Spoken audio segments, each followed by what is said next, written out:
It is Monday. We are back.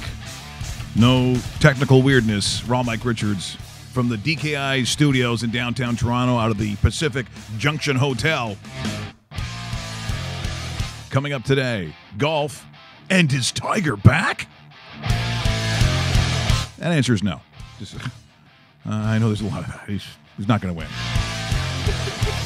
Thanks for coming out.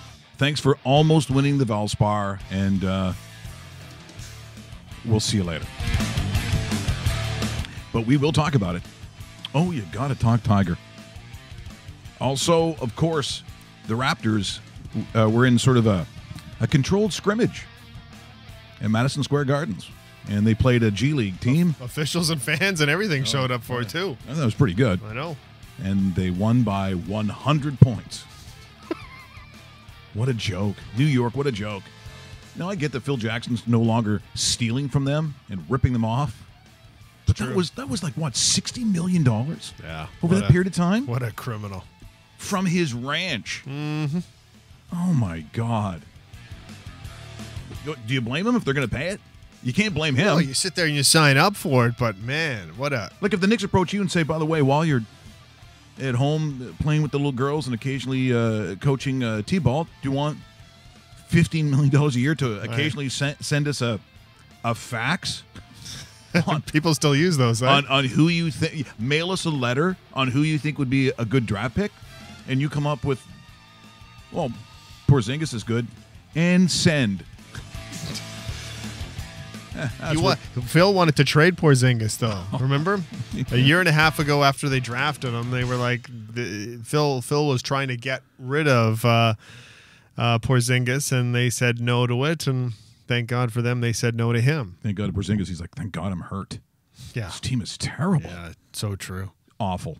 By the way, we'll also talk about March Madness. It was the lead up to conference time. So the conference tournaments. And just so you know, there are some people who don't even really entertain its importance. I'm not of that school, but I certainly gambled enough, and I hate the University of Cincinnati Bearcats. So the worst. The problem is, Dave, when you hate a team because they screwed you, when you hate them, don't let it bias going forward. That's the problem. You want them to lose. You're going, okay, good. They're going to play this team. They're going to lose for sure. And guess what happens? Yeah, I know. Then they play their normal game, and Clark goes on a spree, and you're like, damn it, they screwed me twice. You have to keep your hatred out of it. For instance, all the Duke haters, which, of course, is literally half the world. Okay, 3/4 of the world. Yeah, but then the other quarter loves them. Well, like my father. The Dookie? Oh, his Dookies. God, when he says Dookies, you have to realize one of the greatest coaches I've ever known says Dookies. And look, when he puts on, you know, he's 80, what is he now, 85? But he puts on, you know, that sweater vest like some coaches do. Sure. He looks like he could literally be sitting. He looks like, is it Bill Snyder? I'm trying to think of Snyder is the coach of Kansas State, the football team. The man with the silver hair and the glasses wears the Kansas State purple. Identical. When I see him on the sidelines, I'm like, geez, I didn't know Dad was going to coach football at K-State. That's interesting. But there's a lot to talk about on Wednesday. So on Wednesday, we're going to do the Raw Mike Richards March Madness Roundtable. Will Strickland going to join us? He's going to come in. I think he's got a surprise guest. I just got mentioned that Leo Routens, we're going to give him a call that day. We'll try to add to the list because, boy, I'll tell you, trying to navigate the journey that is bracket busting, which it seems to be each and every year, but there are a couple of teams I do like. And one team, every time I see them, they tend to get stronger. It's not a surprise, at least, that a team that is that young, they are getting better every time they play together. You mean Michigan? Nope. Okay. No, that is not the team I'm talking about. You mean Wright State? No. No, you don't think the 15 is going to go all the way? Wright State, it's just some of those matchups. And I will say that here's the one prediction that I will make, and I don't think it's a huge one if you watch college ball. Xavier ain't getting through. Xavier's the number one, but they could be gone by the second round. Yeah, Providence took care of them in the Big East, too. Yeah, I'm not sold on Xavier, but there is one team in that number one selection that I think they... Villanova? No. People love Villanova. I know. I was going to say, I think they might be one of those four. But that ain't my team. Okay. That's my team, so you're going to have to watch. By the way, so we have sent out... Let's put the bracket up there. Do it. The Raw Mike Richards Do it. Challenge. Do it. So let's have some challenge music. And as you know, challenge music sounds like this. Actually, you know what? That's not that. That's that challenge. That music? is not the challenge music. Okay, now a commercial's going to come on. You watch. Nope. Let's try it. That's what we like. Ooh, this just sounds challenging. That is a challenge. Okay, so this is live television, and coming up, the Raw Mike Richards Bracket Challenge. So you fill out those brackets. We're going to do the show Wednesday morning. Because Go Buffalo. UBuff is good. I know. That is a good team. You know what? Not a bad opening round matchup with Arizona, because Arizona isn't the traditional Arizona of the past. And they seem to be having some legal problems. Yeah, recruiting. Yeah. So, nudge, nudge. Just give me lots of points. Give me the points. See, here's the problem. 9 points, by the way. Also separating who you think's going to win to the degenerate side, which Dave and I are. Who you betting on? And sometimes there have been years where I mix the two and don't get them straight in my head. Like, stop thinking about point spread. You got to think straight up. Who's going to win? When do we ever talk about straight up winning? We're not 10. But you have to get it through your head. So, the Rama, do you have the brackets that I sent you today? Did they go up? Okay. Screwing up again. But you do have something to go up there, do you? Have got a little magic? Okay, so this is not the promo I'm probably going to run today. But we will get it out there to you when we can. So, gee, I didn't send it to you? That is very odd. Let me just... Have you gotten a chance to look at anything yet? Like, you've scanned it a little bit? No, really? Not really. I've not, because I'm too much of a freak. Because I'm looking for that 5-12 upset. Don't worry about those numbers this year, Dave. They're going to be a lot. They'll look, let's just say... And Davidson, I'm looking at you. Yeah, you like the Davidson. I do. You're in love with Davidson. I am. Something to do with the first 5 letters of the name. By the way, speaking of being in love with things, David is in love with San Francisco, I think, probably, the 49ers. I am. And look who they got on the weekend. Well, their quarterback, yeah. Now they have a guy that's shutting down on the other side of the field. You know what? As much as I like Richard Sherman on that team, I love what the Rams did even more. Because the Rams got Talib and they got Marcus Peters from the Kansas City Chiefs. So it's like they already have Joyner in the secondary. You add these two pieces. I mean, the West is completely changing over. And I'm so happy. Sorry, Gov. I'm so happy. Oh, the amazing Gov. You're talking about the amazing Govin. Gov, yes, yeah. Gov, G-O-V. Yeah, but I know he doesn't say it that way. He does. Yeah, he does say it that way, though. Yeah, he doesn't. He doesn't even do that he that way. Speaks better English. Hey, than that's us. not right, Mike. Shut up. Shut up. Seattle may be a bottom feeder this year. Oh, I know. I feel so bad for them. Yeah, that's no, we don't. That's very upsetting. The Rams and 49ers will go 1-2 in that division. Could you say that one more about say what that sentence again? Which part? About Seattle? What could say it again? Seattle may be bottom feeders this year.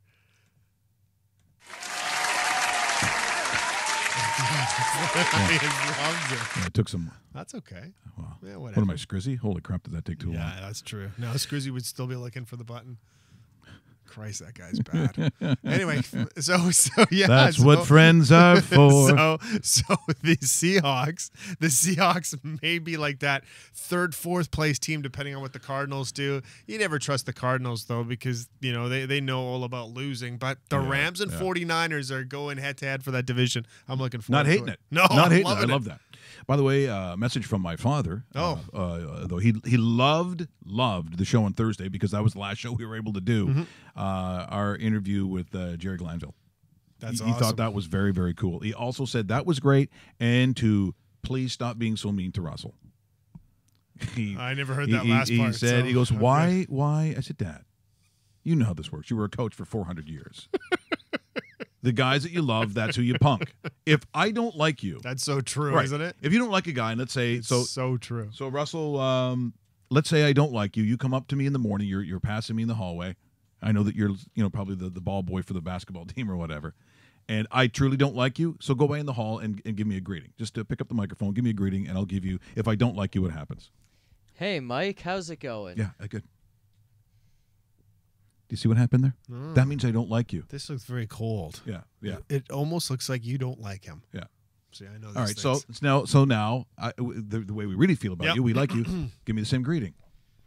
Hey, Mike, how's it going? Hey, good. How was your weekend? Did you dress up like Batman and wrestle another guy who looks like Superman? Yeah, you did. Say you did. There's the difference. You can tell which guy I like.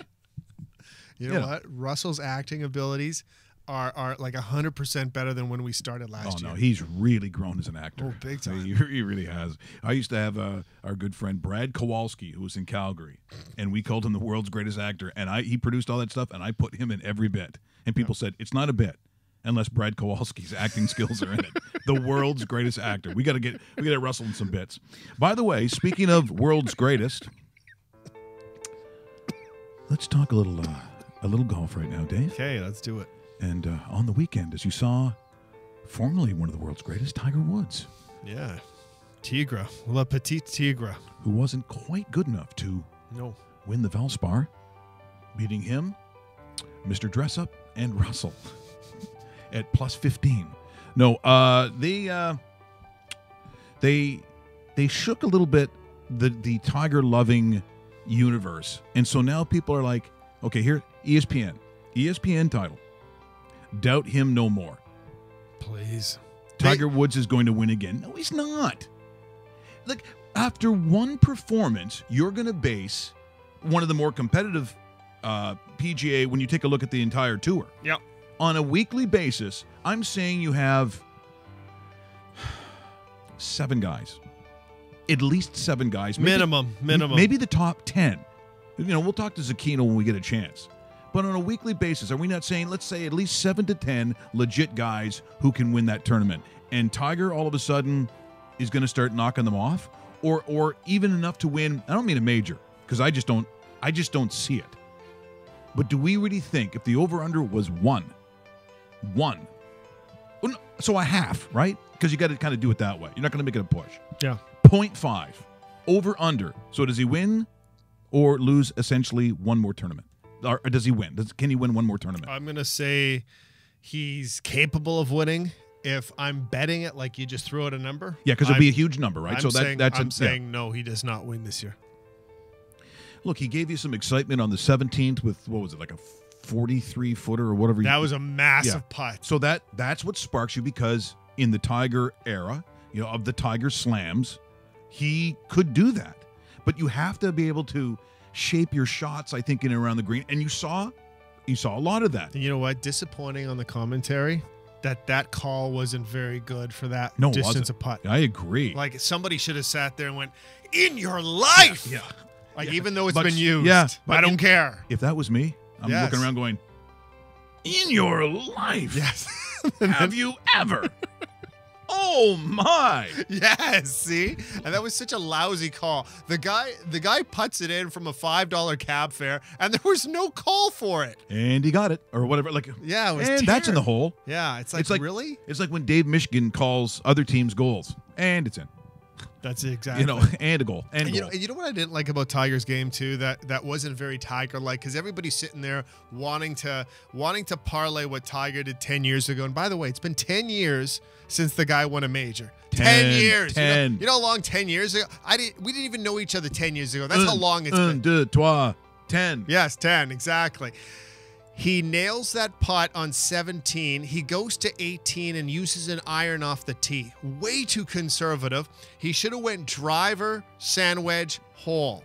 He goes iron, driving iron. He's still 185 out on 18. It wasn't very Tiger-like, and I know a lot of people will say, he doesn't hit his driver anymore. Well, guess what? The Tiger Woods that won tournaments pulls out the big dog, and the dog eats, and the dog hits hard. And yes, sometimes he goes in the rough, and sometimes he goes in the trees. He makes the recovery. He wins. He was so conservative on 18 when he had a chance to win and blew it. I'm not hating on Tiger Woods, but this isn't the Tiger Woods we know from the past, where everybody was sitting there going, Jack's record is in jeopardy. No, it's not. No. It's never going to be in jeopardy. Nobody's going to touch Jack's record, especially Tiger Woods. Yeah, it's not about being mean. I think it's about being realistic. And I think at this point in his career, which the career's, I'm not even going to call it the twilight. The sun has set. This is... You know what's funny? The stars are out on that career. He's 42 years old. Yeah. You still think that there should be some gas in the tank? Oh, Tiger Woods. Yeah.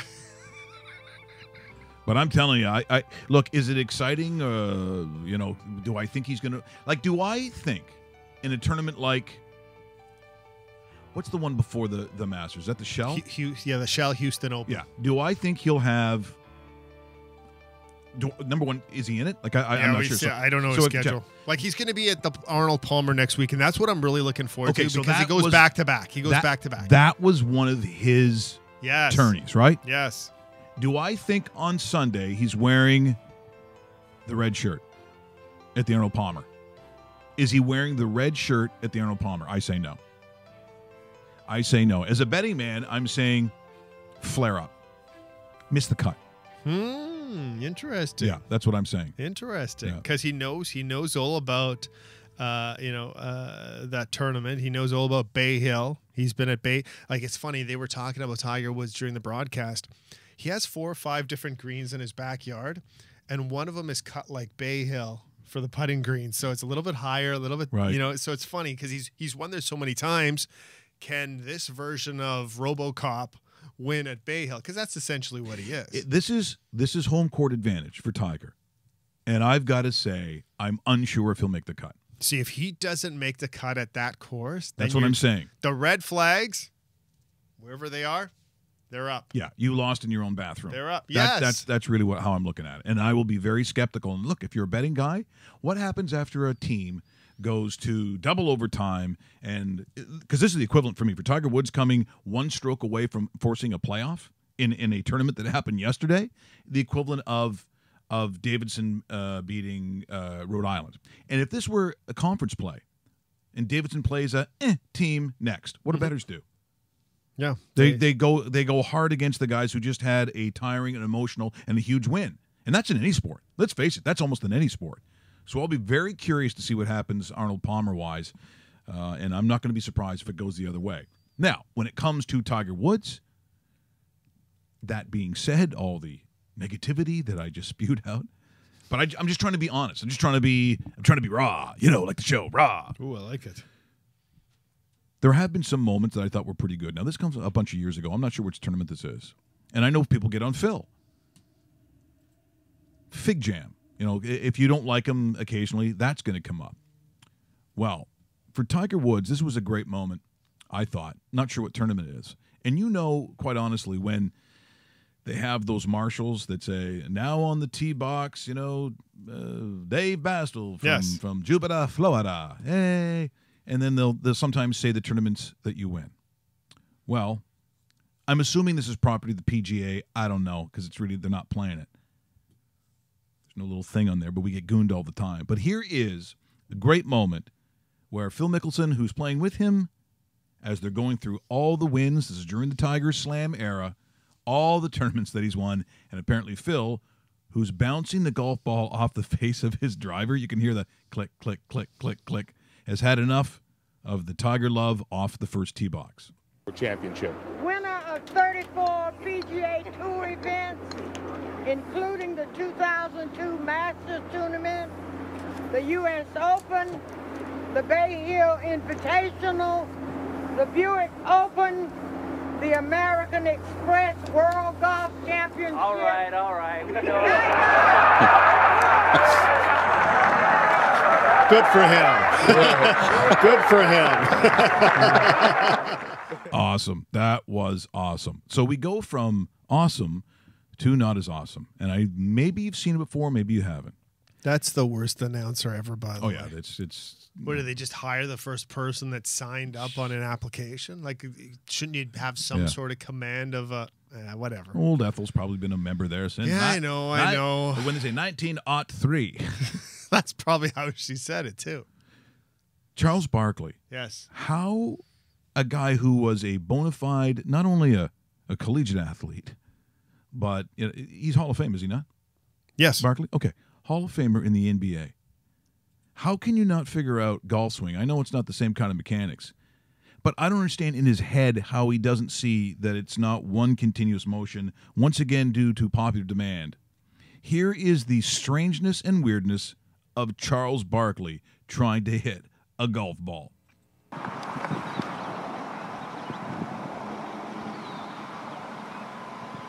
So weird. I just don't understand how in his head he sees this as a swing. What? It's the stopping part. Oh, man. Everybody laughs. It's the sound after.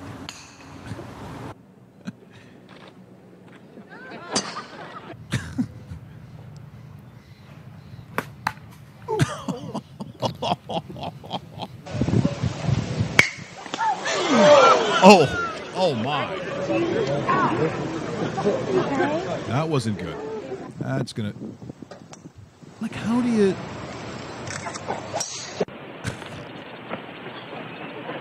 I mean, it's going to go on all day. Look at it. How do you not know? Like, when you shoot a free throw, do you put it up, stop, and then the wrist follows through? Zero follow. I just it's a miracle that he is in his mind as an athlete. He didn't feel that. That makes no sense. Of course, he's a millionaire. Yeah, he can do whatever he wants, and maybe people just come out to see him. Yeah, and It's like let's see him shoot that shot. Yeah. Do you think if you asked him what do you think about the game, I don't think he would care all that much, to be honest. You don't think so? No. No. Is he ever going to be a guest on the show? Because we kind of miss him. Maybe tomorrow. Okay. Let's do tomorrow. Okay. I don't want to wake him up or anything this early on a Monday, but I'm just saying. We'll get Sir Charles on tomorrow. We'll talk about March Madness. March Madness. He's a big fan of the Raptors. Massive fan. Like on TNN or TNT, I should say. He has come out and said that the Raptors are going to represent the Eastern Conference. Like he has come, and then Kenny the Jad and the rest of the panel kind of sits there and eye rolls. But I'm on board. I think Sir Charles was 100% correct. But this is unbiased. Okay, this is if the Raptors win, great. If they lose, okay. What are you going to do? But I think the Raptors are the best team in the East, and I think he's on to something. Here's on Twitter what's going on. It's amazing what happens while the show's on. Here's one from our good friend Mac. He's awesome. He's been part of. You want to win the ratings war? Hire Raw Mike Richards on any sports morning show. You'll be number one in the first 3 days. Yes, we're ready. Just so you know, this is what Mac, we're doing. You're right. Yeah, Mac's bang on. Bang on. They don't want to hear that though. You know what they call Mac when he's at work? What? Mac Attack. Oh, I know this for sure. He's got a lot of names. Just so you know, he's got a lot of names on Twitter. Sometimes he has to, because sometimes Twitter doesn't like what he says because he's honest. They don't like that. Okay, so here's the thing about the Raps. Yesterday's game was, if you're a Knicks fan, again, we showed those clips of Walt Frazier and just all the Bernard King, Patrick Ewing, John Starks. And that's the latter years. But just MSG. I think they were the first in the league to have what they call theater lighting. Theater lighting, yep. Theater lighting, because it was the show. This is Broadway. You're putting on a show. Yeah, this Knickerbockers. Is the Knickerbockers, and now they're a G League team, and they look like, because Porzingis is gone, so just a series of guys that go on the floor. And I got to tell you, for the Raptors right now, in the day, the Raptors sometimes, Dave, would play down to the competition.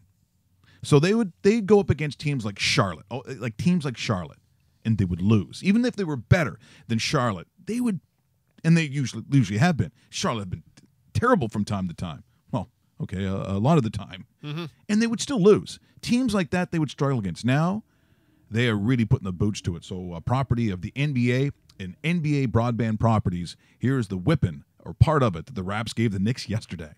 A big part of their success earlier this season.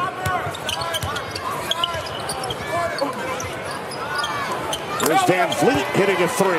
You mentioned their defense, Kenny. They're the best in the league. D'ing up. Siakam. On the defense. Siakam's been amazing. Shots early on in the game. This is Wright dishing off to Pirtle. Siakam with the rebound.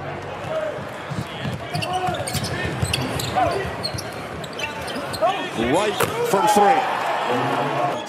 They just have so much now that they can offer, and once again, you saw coming off the bench, there's Van Vliet looking good.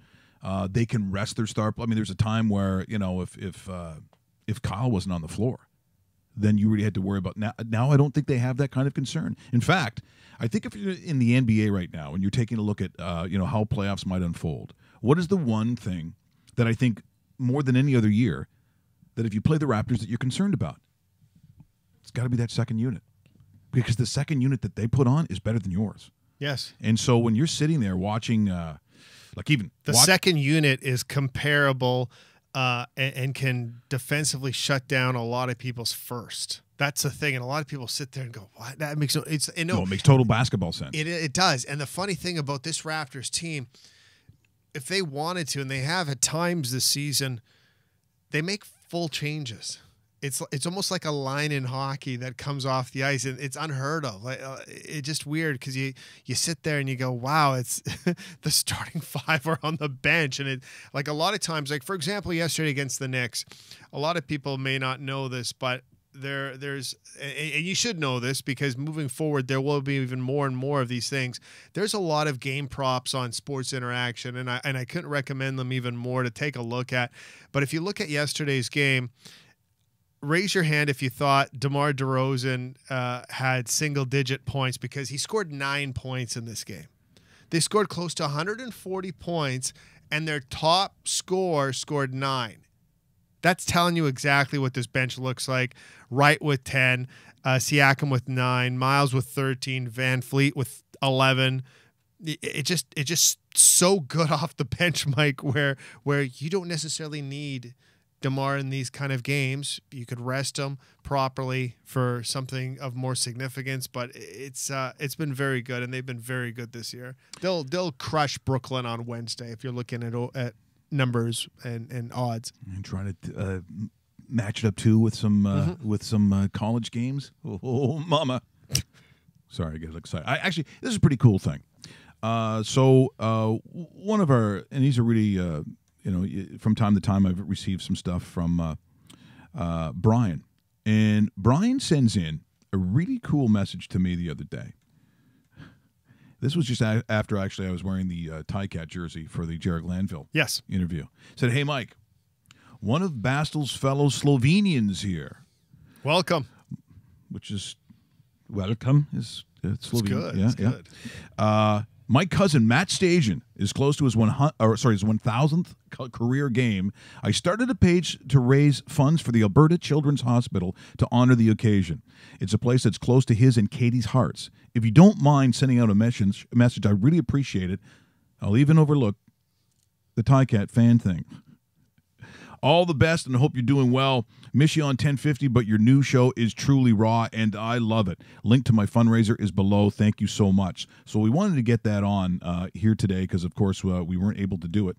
And also, please rise for the Slovenian national anthem. Everybody up. Here we go. This was written by Steve Kopitar. There are a lot of Kopitars over there. If you know the words, sing them out. Yeah. So once again, you can throw that back up there. There's the donation page, and I will throw out the link later on today. If you're watching now or you're seeing this on Twitter, the link is what you want to click. Raising money for the Alberta Children's Hospital, which does unbelievable work out there. They're fabulous people. And if you're a parent, at some point you really hope that you never need them. True. But when you do, you pray to God for people who work in places like that. So, courtesy of Brian, his cousin Matt Stajan. Well done, Brian. Yeah, we'll raise some money. Click on the link and donate. It's a great thing to do. I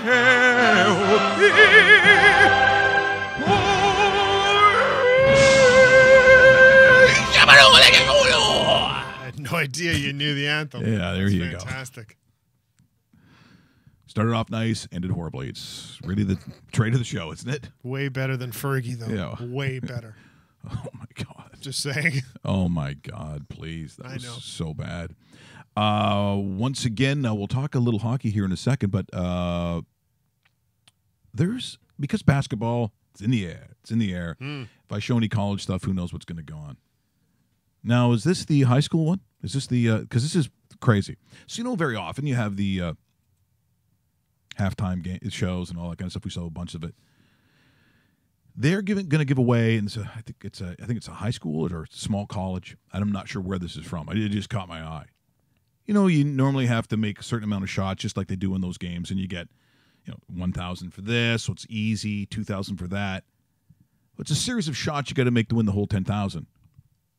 I've never really seen it. The only time I've ever seen a guy win this kind of arrangement was the Wendy's CFL kickoff. Do you remember that? Yeah, I know him. And the guy went on. He's a friend of mine. Yeah. He had good shoes on. Yeah, I know. Like he had dress shoes on, and he kicked the first. So it was like 30. Was it 20, 30, 40, 50? Yeah, and you get a prize for every each kick. Each kick. So, like, for example, the 20 is like a nice stereo system, right? So this guy's kicking basically straight on with good shoes. I'm thinking, there's no way. There's no way. He may as well have been from Edmonton if he was wearing sweatpants. Yeah. Just saying. It's true. It's absolutely true. It's in the Bible. Makes the 20. The 30, I thought, even because he looked like a bit of a bigger guy, so if he manages to get that toe on it, it's probably going to go through. 40, I highly doubted. And he kicks a 50-yarder. And the look on his face, the place goes crazy. I think Dave Randorf. I think it was Randorf doing the game. I want to say it was like Randorf. Okay. And his girlfriend comes running onto the field. It was $1 million. Mm-hmm. And the first thing I thought of, he's getting a new girlfriend. And so the question is, did he? I know it's not nice. It's the first thing I thought of. Not that I know. Yeah. You know what? I made the mistake. I didn't know that guy. I knew the guy that won the truck the next year. Oh, no. This is the guy who won the million. Yes, I know what and you're the girl talking comes about. running on the field. And he goes, he goes, yeah, we're breaking up. All right. Yeah. Here's a guy who does the same thing. It is basketball. And I love a winning reaction, and you're going to see one here. First one obviously going to be very easy. Has to go down and make a layup. There we go. Then he has to make a free throw. So a lot of people are going to do this. Okay, but then he's got to shoot a 3. Notice the guy doesn't help him because this is timed, by the way. The 3. Matt Devlin would say, the 3. From Pickering. And no way.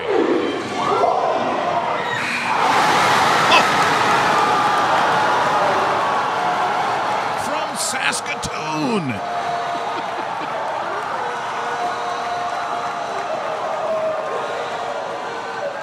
Now, unfortunately, he died from the injuries due to that. I was going to say. Look at that. Look at that. Okay, so what did he win? What did he win? $10,000. That's fantastic. Oh, wow. But $10,000. That's great.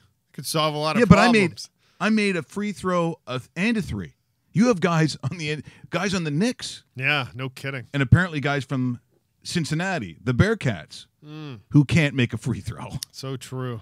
So true. I love that stuff, though, don't you? I like when people win. I don't like it when people go out and they're just terrible athletes. And he's as simple as it is, it just crashes. The only time I've ever laughed at somebody that's lost at a game when I saw it live, and it was quite funny. So the Argos are in Skydome, and there is a halftime prize giveaway where you're blindfolded and you win a trip to WestJet, anywhere WestJet flies. So the woman is blindfolded, and she's doing one of these, and the crowd is cheering. Yeah, go in that direction. So she points, and the final piece of the WestJet prize is probably around, I'm going to say, the 5-yard line, right on the sideline. So you're probably about, I'm going to say conservatively, 8 to 10 yards away from the cardboard cutouts on the sideline. So she points in that direction. The crowd starts screaming, and she beelines it, and she's going hard, blindfolded, misses the target, and goes through the cardboard that is probably about the size of someone's waist, trips over, and lands on her face. And then the entire crowd goes, ooh. And then you hear kind of sarcastic snickering, and yeah. You mean like you were at the game too. Yeah. Okay, so you know what I'm talking about. See, that is kind of funny, though. Falling down is funny. It was blindfolded too, and you felt terrible for it. And it's like, oh man. But when you're blindfolded, maybe don't do the 40-yard sprint to inside of a 25-yard run pattern, right? Well, humiliation, and that's how I think when you're getting older too. Like when people don't laugh, they're more concerned than it is funny. Yeah, that's not good either. One thing that I when we're going through all our golf stuff, right? Because this is the kind of season, right? You get to a certain time of year, and you can see it in the guys. Because guys, my father's always done this. While they're talking to you, so say it's in the parking lot, okay, or say you're lined up, maybe you're in the bank, although nobody does that anymore. No. When's the last time you were in a bank? Yeah, unheard of. So you're sitting there and you see guys practicing, warming up. The guy, and they're my dad does like these warm ups. I'm like that, and it's like he's thinking about it's usually like like some lob wedge in their head. It's rarely a driver. It's usually like and they're like that. Yeah, like that. So it's this time of year. Now the one thing that I don't think about is being in Dubai, on top of the world's most expensive hotel. Although after watching this, I think I'd like to go there. Well, yeah, I'm just saying. You better be invited. Yeah, I know. you better be as their guest. So true. Or Dave's not going. So true. He said, all you have to do is look after the taxes. Oh, how much are the taxes? About $280,000. Like, it is just ridiculous. Yeah. And it is, I believe, the one that Tiger. Yes. Because it's a floating, like the green is floating this, and I'm sure what it is, a man-made body of water. Because when you're a rich oil sheik, yes, you can just build stuff. And we welcome them to come on our show anytime and buy this. Yes, buy this. We're a fan of Dubai-jins. So I'm pretty sure. All set. Yeah. Yep. So, but they've got some pretty heavyweight golfers doing it off the top of the hotel. The question is, now I'm not sure what they're using, but do you think you could do it? Okay, forget about the fantasy of actually being there and paying for this hotel room and you be invited. But look at some of these world tour guys. It is like when you play those crazy like Tiger Woods games where they have the fantasy the golf tournaments and these crazy made up, like you're playing a course on Mars or whatever they have. This is real. They could do this. If you're rich enough, then I suggest going to the hotel and taking your sticks with you. It is called the Palm. As you can tell, the Atlantis, I believe. Look at that green. Wow. Amazing. We are about 100 yards up above sea level, 22nd floor. We got a little challenge going here. Doesn't look too hard, does it? 235 yards down there. The green is 9 meters long and 5 meters wide. So 235. You reckon he's got to hit 3 or 4 out of 5 balls on that green? It's a good job they put that bunker in down there because it would have been too easy without that.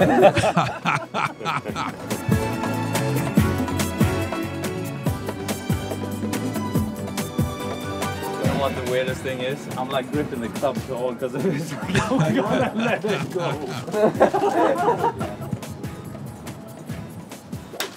Oh, shit. Did you? Yeah. 235 for these guys.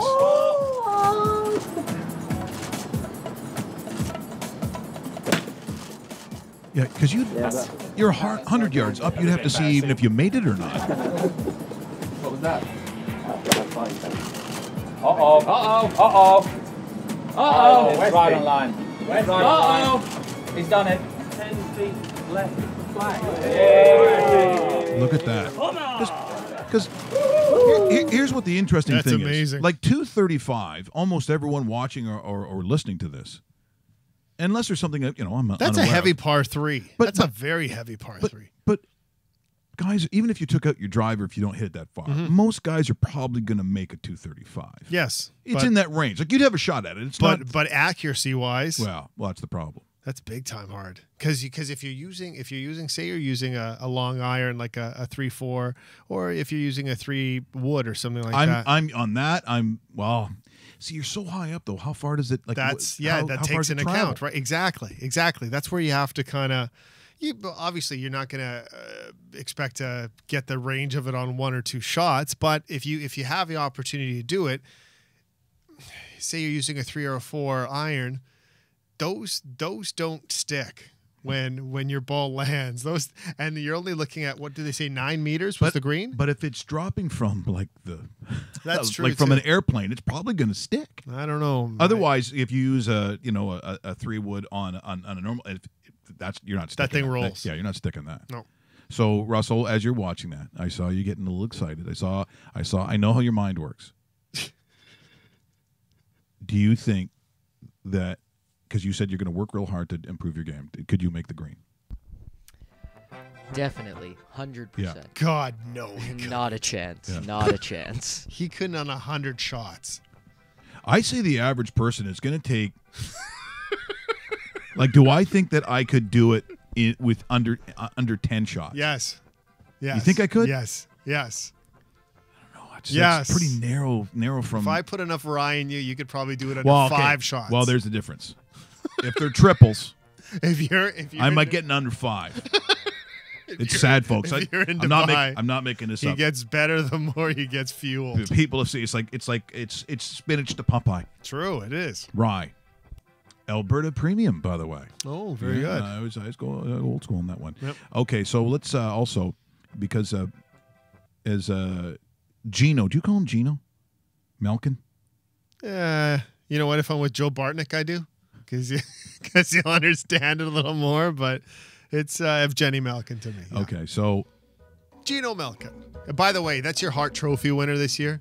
I think it's been said, sealed, done, delivered. And trust me, I'm a huge, enormously huge Blake Wheeler fan, and I think he should be part of the conversation. But Gino Malkin is your winner of the Hart Trophy this year. That's already been. It should be on the trophy already. If you go to the Hall of Fame here, just a couple blocks south of us, it should say Gino Malkin already on the trophy. Looking at that scoring race, yes. Is Line A, does he hold on? Well, he's tied right now, and they go head-to-head tonight. Like Ovechkin. How many times do people talk about Ovechkin? Every single day, every single hour. See, because I don't find it's the guys used to froth them out. They either think he was a scumbag or a dirty player. They talk, there's always this feeling about Ovechkin, and I just have the feeling because of how it is in Washington. It's like, yeah, okay, whatever. It really is quite a feat. Well, six-time Rocket Richard winner. He's looking for number 7. They're both at 40 goals. Ovechkin hasn't scored in 3 games. Liney's been on a tear. Liney's so good right now. And think about this for a second. His last 30 shots on goal, he has scored 15 times. No, he's a beast. That's amazing. That's amazing for what he's done, especially in the last 2-3 weeks. I know it's a football term. He's winning it, by the way. I got him to win the Rocket Richard. I think he wins it. I think the hot streak continues. We're less than a month away from final puck drop on the regular season. I think it's April 7th. I think April 7th, April 8th, something like that. That's Sunday. And like I said, even though it originated as a football term, I suppose, that whole beast mode. Mm-hmm. But that's what he is. He is. Like, he is beast mode. So good. Yeah. Yeah. And that shot, like people talked about when Ovechkin joined the NHL, it's over a decade ago, which is kind of hard to believe that he's been around that long. Nice big, winger, 6'2", 6'3", 210. Patrick Liney, 6'5", 230. Is that not a beast? It's and that's enormous. without skates. That's not on skates. Exactly. He's massive out there, and he's a treat to watch. He sets up where everybody else does. All your goal scorers will set up on one of the circles. Your Stamkos, Ovechkin, your Patrick Laine, guys like that. And he is number 1 in the craft that he does, and that's scoring goals. He's a nasty piece of business, too. He totally is. And I think I like that. To me, that's old school, but in the same way, and I know people probably don't want to hear it. Same with Ovechkin. Mm-hmm. Ovechkin is a bigger human being than I think people realize. Correct. He's a big guy. Yep. He just never played like it. He just never played like the highlight reel that he was in his first couple of years, especially that one goal where he flips over on his back. And he's on the against ice the Coyotes. Yeah, that goal. What is he? 6'3"? Does that look like a 6'3" guy doing that? No way. So I think that's interesting. But we also maybe, if we take a look at Evgeny Malkin. We sometimes never put him and Sid in the same category. Sid always seems to be in a slightly different universe. Do you think that's unfair? I think it is. It's starting to be more and more. Well, you see, the thing is, Sid is arguably the number 1 two-way player in the world, and Sid is from Canada. Sid is the Canadian national team's captain. Sometimes the lights, sometimes Mick Jagger gets the attention when Keith Richards is pretty damn fantastic himself. Do you know what I'm saying? Yeah, but I also think, too, and you bring up, I think, what sometimes is the biggest divider in this, and that is passport. Mm-hmm. Where's your passport? Yeah. Because Ovechkin, if he were, let's say, Canadian, let's say he was Canadian. Be a lot bigger of a deal. Do you remember he was joking around in the All-Star game? I want to say it was the game in Ottawa, but I could be wrong. Maybe it wasn't but I thought it was and he had the Canadian flags sticking out of his helmet. And he was doing all these crazy hat shots. Or whatever it was, yeah. Sid would never do that. Nope. Sid's just not his thing. Nope. But if it was a guy that you liked, let's say it was someone like Matthews, he wouldn't do that either. But let's say he did. Would people like him or hate him for it? Would he be loved or hated for doing that? Just because, like, say in Sid Crosby's case? But let's say it's Austin Matthews, so one of the younger players, and he goes in the All-Star game and he puts Canadian flags, and then he does like a goofy, crazy shot, because that's kind of what he did. That was a real sort of line in the sand for me when I said I'm done with the All-Star game. But but the goalies were standing backwards and doing. Well, all you know that what? kind of stuff. For somebody like Austin Matthews, Leaf fans would be loving it. I'd say they love it. Leaf fans would be, but you talk to my buddies in Western Canada, they think he's a bigger dick than what he is today. Because guess what? Western Canada hates Austin Matthews. I'm sorry, that's the way it is, and it has a lot to do with him wearing a Toronto Maple Leaf jersey. Way to go, Dave.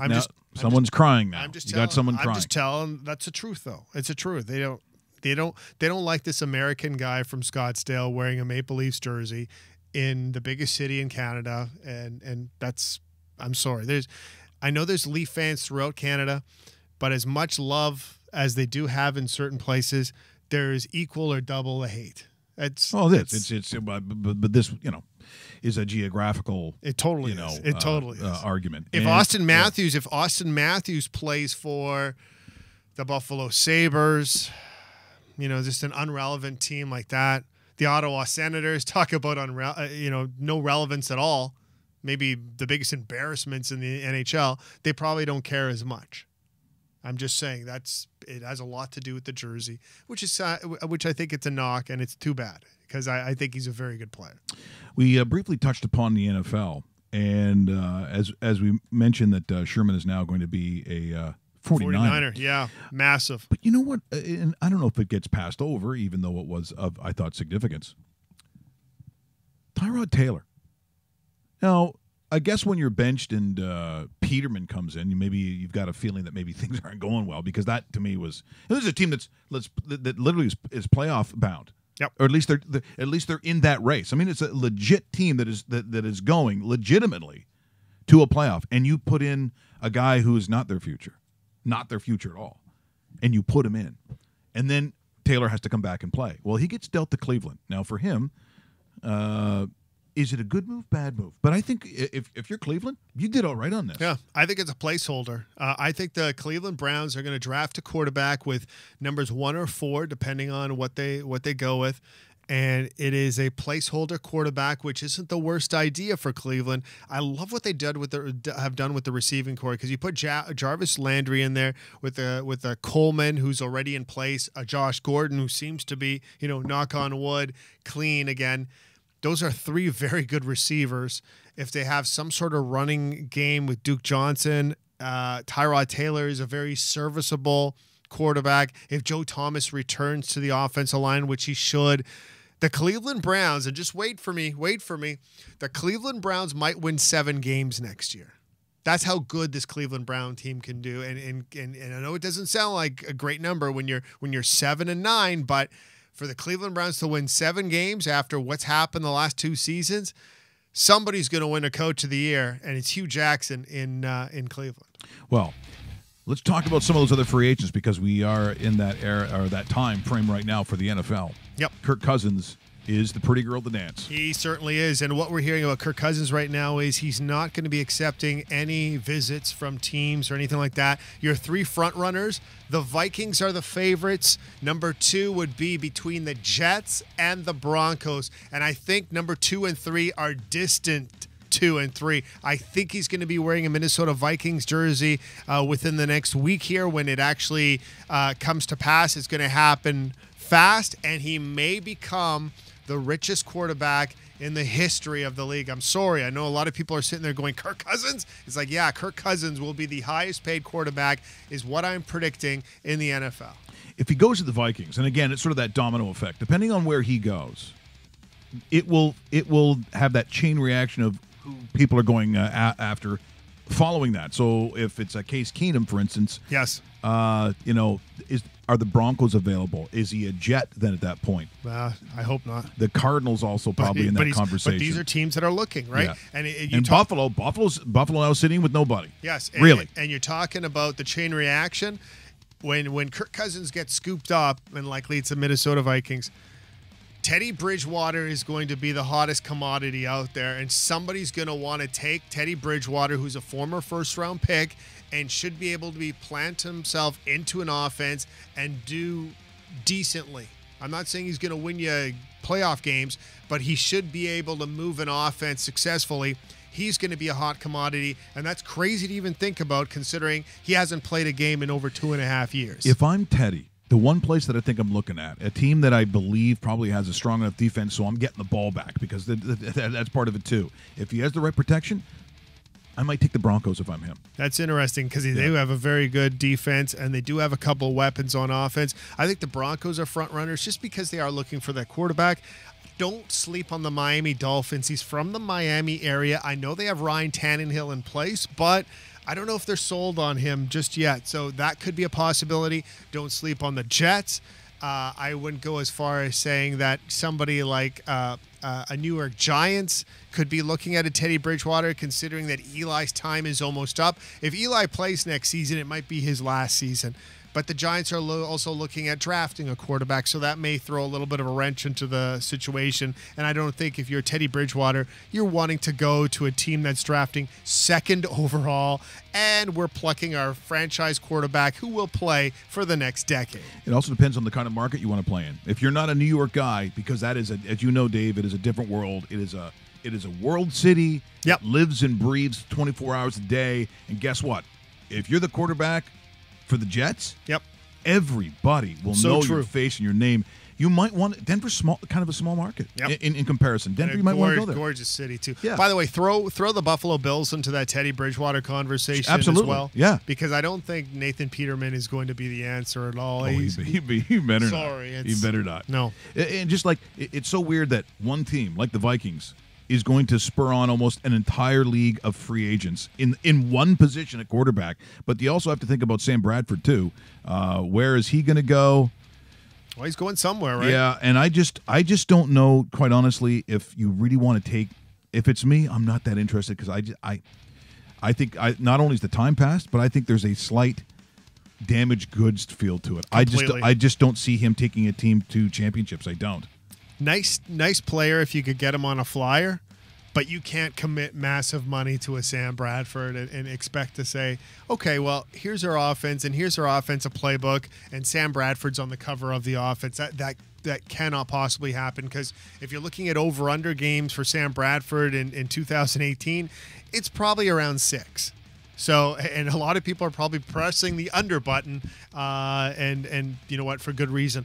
We do have breaking news this morning that the Dolphins plan to release defensive tackle Ndamukong Suh, so that will free up some money. It's a heavy contract, Mike, and to put them take that money off of the payroll, maybe they're looking at other avenues where they're going to spend it. Some people say it could be Mo Wilkinson of the New York Jets, formerly of the New York Jets, who was released last week as well. We're getting into the stages where people are looking at that roster and going, cut, and it's all to do with cap relief because they have to start figuring out what they can and can't afford. And big ticket items like this for aging defensive tackles that are getting slow, I'm sorry, they just don't keep up anymore, and they have to be released. In the bloodletting that's happening on the West Coast with Seattle, so Jimmy Graham probably going to be unloaded. Correct. Be careful, though. Don't fall in love with the resume from years past. I'm not so sure what you're getting with Jimmy Graham. The other question is if Sammy Watkins is available, do we have confidence in him? Because at one point, coming out of college ball, he was like the game-breaking. He was designated number one guy. Is he still a number one? I don't think he is. I think he's one of those guys that is almost Sam Bradford light. He is injury prone. He's a smaller receiver for the position that he plays. Can he play a full season? Well, show me. Show me if you can, because I don't think you can. So I don't think you commit massive amounts of money. Do you bring in a Sammy Watkins to your camp if you have the opportunity at a decent price point? 100% you do, because I think he's that good of a receiver. The Rams showed it last year, but if you looked at his numbers with the Rams, he missed almost as much as he played. Here's because we're going to talk about Aiden's Drive. That is part of Epilepsy Canada, and a good friend of ours, Jay Barker, his son, is the one that that inspired the Tournament for Epilepsy Canada. And, of course, with our good friend Gary Collins, it is in June. In July. July. Did we say July the 10th? Something like that, July 10th or 11th. 11th, in there somewhere, because we're going to be up there broadcasting live once again. And it's a great day. Hockley Valley. Hockley Valley is gorgeous. And they have their own winery up there now. Wine and golf and a pool. It's nice. Yeah, it's going to be beautiful. So we're going to talk more about that. We'll probably get Jay back on here soon, see how his son is doing. Because it's a good idea, and have him promote the charity and make sure people go out there, sign up. And we're looking for foursomes and sponsors. So right. I'll probably be contacting those that I think have the ability to do it. It's not crazy money. But it's certainly, do we have that up on the screen now? And what is the official date on that? Is it the 10th or the 11th? July 10th. July 10th. Tuesday, July 10th. Okay, so we're going to be doing some of that this year as we want to support our good friends at Epilepsy Canada. Jay has also just said that he has entered. You're allowed 2 brackets in my challenge, because some people do like 10, and they're like, oh yeah, I came third, or process of elimination. You do like 10 of them. Maybe you do get it all right. I'm saying 2, so you have your sheet of integrity, as they like to call it, and then you have maybe that backup in case that big upset doesn't happen, or however you do it, at least 2. Jay just tweets in his, I've got 2 in, and have 0 confidence in either one of them. Fair enough. Tough but fair. What? We just become best friends? Yep. I love this time of year, though. You want to go do karate in the garage? Yep. Yes, we do. Yes. It's time! So remember, I'll tweet it out again today, but this is the Raw Mike Richards Bracket Challenge. We did it last year, had a lot of fun. We're going to do it again. One year, maybe we'll actually have prizes. Have Russell Graham come over for a weekend to your house. Ooh, that'd be good. Feet rubs, hugs, and French toast. Let's get ready to rumble! He's not even looking at us now. He refused. My father's going, son, didn't we have this talk about doing that stuff? Don't forget, we'll have our March Madness show on Wednesday morning. Will Strickland going to be in. We'll also talk to Leo Routens and maybe others and more surprises. Oh, come on, March Madness. God, I love this time. And I love gambling. I got a problem.